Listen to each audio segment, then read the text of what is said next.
बाल झड़ रहे हैं, डैंड्रफ है, बहुत ही खुश्की है, इससे बचने के लिए बहुत सारी जड़ी बूटियां हैं। हड़बेहड़ा, आंवला, शिकाकाई है, ब्रह्मी है, जिनको मिक्स करके अगर लगाया जाए तो बालों की इस समस्या से निजात हासिल की जा सकती है। तो MSG प्रोडक्ट वालों ने हमारी इस बात को सुना है और जोड़ी लेके आए हैं, शैम्पू 7-7 और तेल 9/9। हमने लगाया है, हमें रिजल्ट मिला, आप लगाओगे आपको मिलेगा।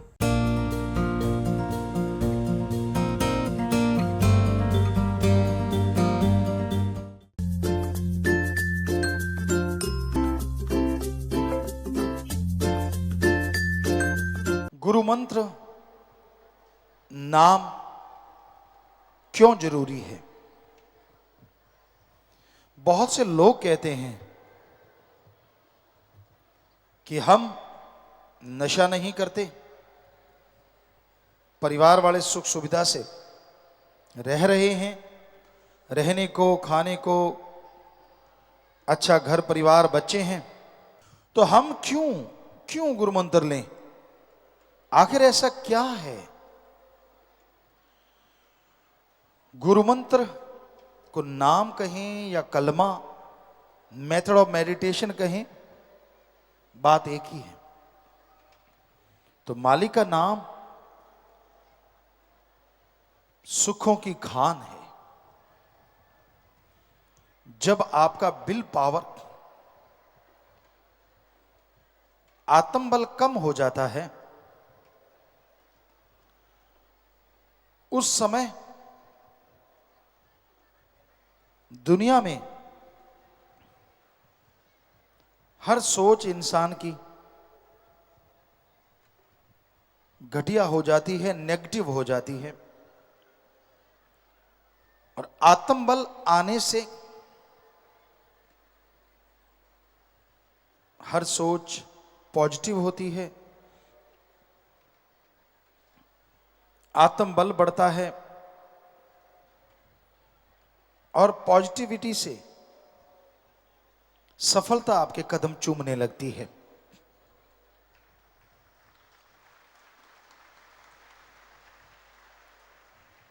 हर अच्छे क्षेत्र में सफलता हासिल करने के लिए आत्मबल जरूरी है। पर आत्मबल का कोई tonic allopathy, homeopathy, Ayurveda, naturopathy किसी में उपलब्ध नहीं है। आत्मबल, विल पावर आप सबके अंदर मौजूद है। उस आत्मबल को हासिल करने के लिए, ग्रहण करने के लिए आप अपने अंदर झांकें, अंदर जाएं। पर इंसान अपने अंदर कैसे जा सकता है? कौन सा तरीका है जिससे आप अंदर जा सकें? क्योंकि वो तो धुन, वो अनहद नाद अंदर है जिससे आत्मबल बढ़ता है। तो पहला स्टेप, आप सत्संग में आए, संत पीर फकीर वहां आपको समझाएंगे, समझें। दूसरा स्टेप, आप मेथड ऑफ मेडिटेशन, गुरु मंत्र, कलमा नाम लें। और तीसरा, आप उस नाम का अभ्यास करें। आत्मबल बढ़ाने के लिए गुरु मंत्र तो मिल गया, अगर उसका जाप आप नहीं करते तो आत्मबल बढ़ेगा कैसे? जिस तरह आपके सामने घी, दूध, मक्खन, बादाम सब कुछ रखा हुआ है, सिर्फ माथा टेकने से, सिर्फ उनको सजदा करने से उनकी पावर आपकी बॉडी के अंदर नहीं आती, स्वाद आपको नहीं मिलता। अगर आप उन बादाम को, उस घी, दूध, मक्खन को, उन मिठाई को खाओगे, स्वाद भी आएगा और ताकत भी आएगी। उसी तरह गुरुमंत्र है। फकीर संत उस गुरुमंत्र को दे देते हैं। अब आप उसका अभ्यास करें, जाप करें, स्वाद भी आएगा और पावर भी आएगी। और वो एक ऐसा अलौकिक स्वाद है, ऐसा अलौकिक आनंद है जो आपको काम, वासना, क्रोध, लोभ, मोह, अहंकार, मन, माया, तमाम बुराइयों से दूर कर देगा। क्योंकि जैसा प्रभु के नाम में स्वाद है, जैसा नशा है, दुनिया में कहीं नहीं। शराब, पोस्त, भांग, अफीम, चरस, हेरोइन, स्मैक, ये सारे नशे एक तरफ और ईश्वर की भक्ति का नशा एक तरफ। अगर दोनों की आपस में तुलना करें तो ईश्वर की भक्ति का नशा करोड़ों गुना बढ़ के नशा देने वाला है। फर्क क्या है दोनों में? आप दुनियावी नशा करते हैं, वो बर्बादी का घर है। शरीर खत्म होता है, दिमागी तौर पे आप खत्म होते हैं, समाज में आप पे लानतें पड़ती हैं और आप दुखी परेशान रहते हैं। माँ बाप, बच्चे, परिवार सब दुखी हो जाते हैं। ज्यों ज्यों नशा करते जाएंगे आप दुनियावी, त्यों त्यों अपना खात्मा आप खुद करते जाएंगे। पर ईश्वर के नाम का नशा, राम नाम का नशा, जो आप घर बैठे बिठाए कर सकते हैं, घर गृहस्थ में रहते कर सकते हैं, जैसे जैसे जाप करते जाएंगे, जैसे जैसे वो नशा करते जाएंगे, आपका शरीर तंदुरुस्त, दिलो दिमाग स्वस्थ से स्वस्थ होता चला जाएगा। घर परिवार में खुशियां, रौनक आनी शुरू हो जाएगी और समाज में लोग आपकी इज्जत करेंगे।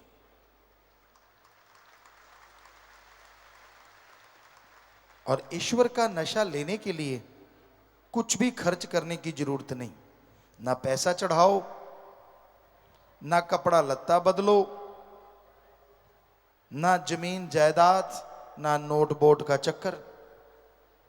आप जुबान से ईश्वर की भक्ति करें और हाथों पैरों से कर्म जोगी बने।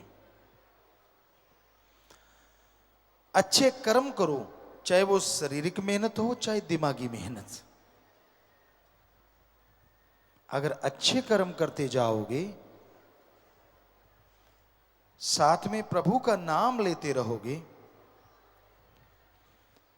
तो जिंदगी की मुश्किलें आसान होती जाएंगी। आपके रास्ते में जो भी कांटे आते हैं वो फूल बन जाएंगे।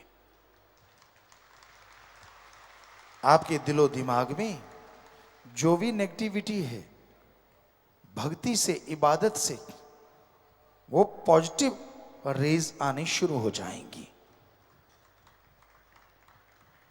कई बार आदमी अपनी आदतों से मजबूर होता है। कई किस्म के लोग हैं इस दुनिया में, पर ज्यादातर लोग जो दिखते हैं वो होते नहीं। ये हमने 5-7 करोड़ लोगों को देखा, उनसे मिले, ज्यादातर का ये हाल होता है। जो बोलते हैं वो होते नहीं, और जो होते हैं वो बोलते नहीं। सारे एक जैसे नहीं होते। अच्छे लोग भी हैं, भले लोग भी हैं, जो नेकी भलाई करते हैं और नेकी भलाई को दुनिया तक लेके जाते हैं। पर कुछ ऐसे गिरी सोच के लोग होते हैं जो अच्छाई में त्रेड़ ढूंढते हैं। उनका काम होता है नंबर बनाना, कि मेरे नंबर बनने चाहिए, किसी की भावना को ठेस लगे तो लगे। हम आपको कहा करते हैं, एक दीवार पे प्लास्टर किया हुआ है सीमेंट का, वहां चींटी दौड़ रही है। वो चींटी ये देखने नहीं आई कि दीवार कितनी खूबसूरत है, चींटी ये देखने आई है कहीं त्रेड़ मिल जाए तो घुस जाऊं। सो इस तरह के भी लोग होते हैं। लेकिन राम नाम में तो कोई त्रेड़ होती ही नहीं। ना तो कोई वहां पैसा लिया जाता है, ना धर्म जात मजहब छुड़ाया जाता है, ना किसी से कोई जोर जबरदस्ती होती है। आप जिस मर्जी धर्म में रहें, जो मर्जी पहनावा पहने, आप धर्म मजहब में रहते हुए ईश्वर की भक्ति कर सकते हैं। आप धर्म मजहब में रहते हुए जो मर्जी पहनावा पहने, जिस मर्जी धर्म को माने, भगवान को इन चीजों से कोई लेना देना नहीं। भगवान को लेना देना है कि आप अपनी आत्मा के लिए कितनी भक्ति करते हैं, उस मालिक को याद करते हैं, और कितनी परहित परमार्थ सेवा करते हैं। अगर आप भक्ति करते हैं, परहित परमार्थ सेवा करते हैं, तो यकीनन वो मालिक आपको खुशियों से लबरेज करेंगे ही करेंगे। अगर आप दिखावा करते हैं, सिर्फ ये सोचते हैं कि मेरे हाथ जोड़ने से या सिर झुकाने से वो मिल जाएगा, तो ये आप अपने आप को धोखा दे रहे हैं। प्रभु किसी दिखावे में नहीं आता। उसको अगर पाना है तो अंतःकरण को साफ कीजिए, अपने दिमाग से कचरा निकाल डालिए। क्योंकि जब तक आप भक्ति नहीं करते, आपके दिमाग का शीशा साफ नहीं होता। क्या आपने ये सुना है, बिना पढ़ने की डिग्रियां हासिल हो गई? हो सकता है ऐसा होता हो, पर क्या आपने सुना है धरती में बीज डाला ही नहीं और फसल खड़ी हो गई? क्या आपने सुना है डॉक्टर ने ऑपरेशन किया ही नहीं और आपका ऑपरेशन हो गया? हो सकता है भक्ति वालों के साथ ऐसा होता हो, पर वैसे ऐसा संभव नहीं है।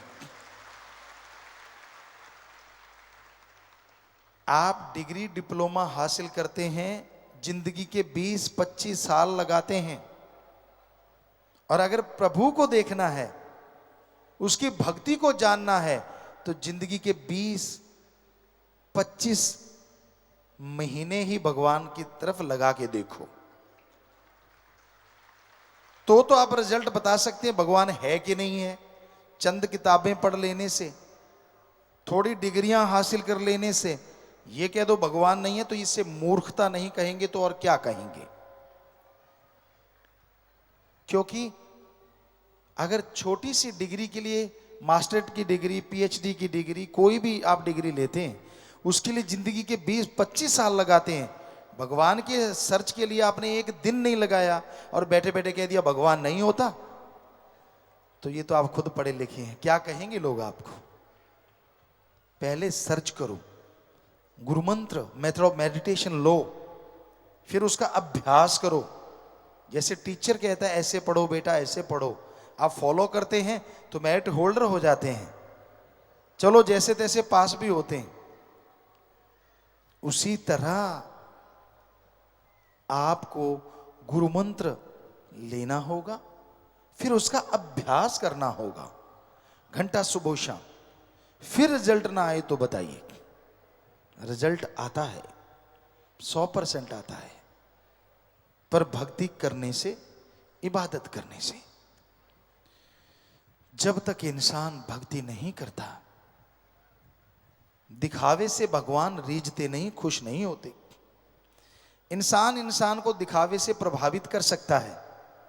अच्छे कपड़े पहन लिए, बोलने का सलीका आ गया, थोड़ा दिखाने का ढंग आ गया, आदमी को प्रभावित कर सकता है। लेकिन भगवान को, अल्लाह वाहिगुरु को आप इन तरीकों से प्रभावित नहीं कर सकते।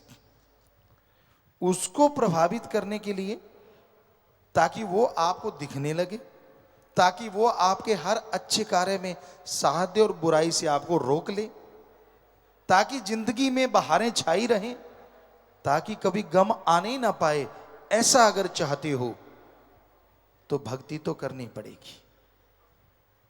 आधा घंटा सुबह, आधा घंटा शाम कम से कम, और महीने में 5-4 दिन परहित परमार्थ। भूखों को खाना खिलाओ, प्यासे की प्यास बुझाओ, बीमारों का इलाज करवाओ। ये है सच्चा दान। कोई गरीब है उसको विद्या दान दो, खून दान दो, मरणोपरांत बॉडी डोनेट, आंखें दान दो। ये है सच्चा दान। अगर कर सको, अगर हिम्मत है आप में, तो ये करके दिखाओ।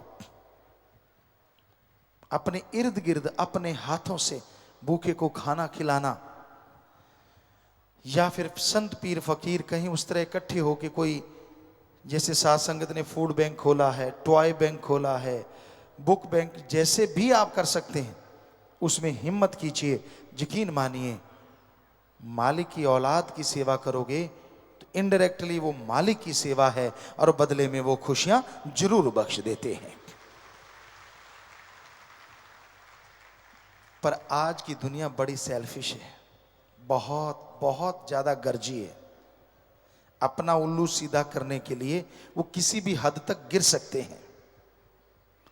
उनको कोई मतलब नहीं है भगवान से, उनको कोई मतलब नहीं है संत पीर फकीर से। उनका तो एक ही मुद्दा होता है, मेरा ग्रेड अप कैसे होगा, मैं दुनिया की निगाह में बड़ा कैसे हो जाऊं, लोग क्या कहेंगे मुझे, कैसे बड़ा बन सकता हूं। इस तरह की चीजें लोगों के दिमाग में आ जाती हैं तो अपने खुद के लिए दुखों का कारण बन जाते हैं। जमीर मर गया, कहते हैं इसका जमीर मर गया, इसकी आत्मा मर गई। जो सिर्फ और सिर्फ रोबोट बन जाते हैं, मशीन। कोई भी कार, गाड़ी आप चलाते हैं, उसमें पेट्रोल डालिए तो वो चलती रहती है। पेट्रोल खत्म हुआ तो पेट्रोल पंप पे लगा दिया, फिर से पेट्रोल भरा और गाड़ी फिर चलनी शुरू हो गई।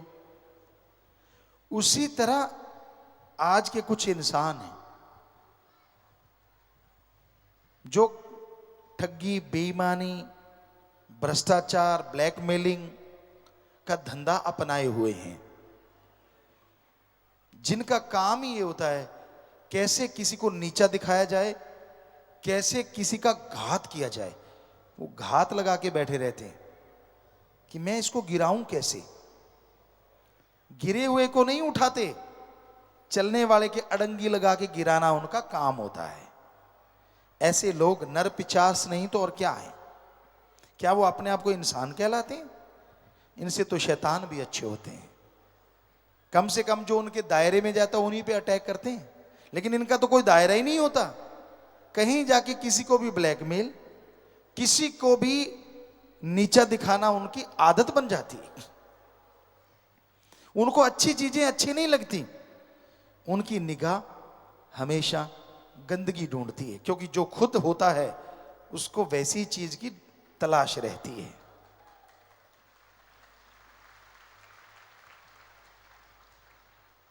अब चंदन के पेड़ के पास अगर कोई पेड़ लग जाए तो उसमें खुशबू आती है।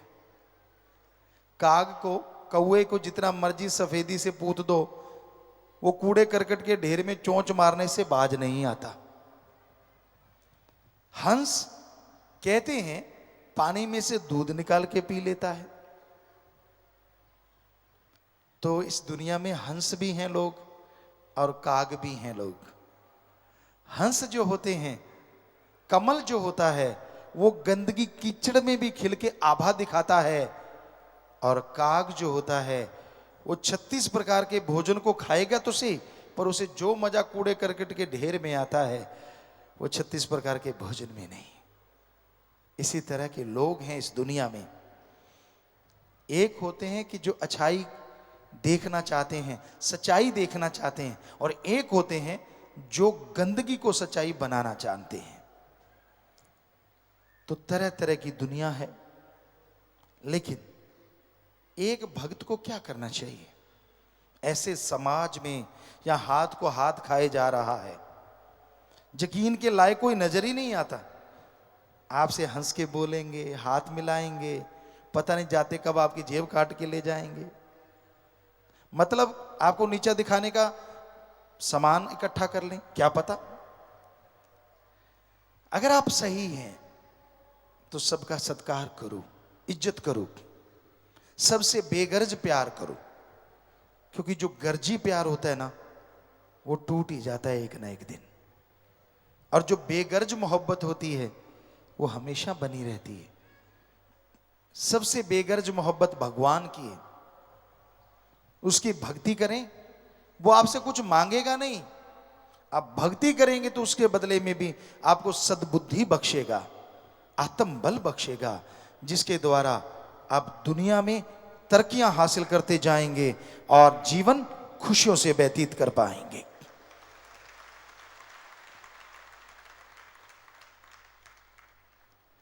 आंखों को इस काबिल बनाओ कि आप लोगों के गुणों को देख पाओ। बुद्धि, दिमाग को इस काबिल बनाओ कि आप लोगों के गुण ग्रहण कर पाओ। आपको एक थ्योरी कई बार समझाई जो कि सच है। अगर आप अपने अंदर की कोई चीज देखते हो और बार बार अपनी किसी चीज को दोहराते रहते हो, वो आपके अंदर से चली जाती है। दूसरों की किसी चीज को अगर बार बार गाते हो, वो आपके अंदर आ जाती है। उदाहरण के तौर पे, अगर आप अपने अंदर के गुणों को ही देखते रहते हो, मैं बड़ा गुणवान, मैं ये हूं, मैं वो हूं, धीरे धीरे वो अहंकार का रूप धारण कर लेते हैं और अवगुण हो जाते हैं। हाँ, अगर आप अपने अंदर के अवगुण देखते हो कि यार मेरे में ये कमी, मेरे में वो बुरी आदत, कभी अपने लिए टाइम निकाला करो। रोज 24 घंटे में 5-7 मिनट इकट्ठे बैठ के, इकल्ले बैठ के, एकांत में सोचो तेरे में क्या कमियां हैं, कौन सी बैड हैबिट है आप में, और फिर भक्ति से उसे बार बार देख के दूर करने की कोशिश करोगे। सच मानो वो आपके अंदर से चली जाएगी। अब दूसरों की जो गाओगे वो आपके अंदर आएगा। दूसरों के अवगुण गाते रहते हो, सारा दिन आपका काम ये है कि दूसरों के अवगुण देखना, उनकी बुराइयां देखना, बुराई सोचना, बुराई के बारे में बात करना, चुगली, निंदा। तो यकीन मानो वो सारी बुराइयां आप में धीरे धीरे आनी शुरू हो जाएंगी। तो दूसरों में देखो गुण, यार उसमें ये गुण है, उसमें वो गुण है, फला आदमी इतना गुणवान है, उसकी ये आदत मुझे अच्छी लगी। उसको बार बार दोहराओगे तो वो गुण, वो अच्छी आदतें आप में आती जाएंगी, आप गुणवान बनते जाओगे और दोनों जहान में इज्जत पाओगे, खुशियां पाओगे।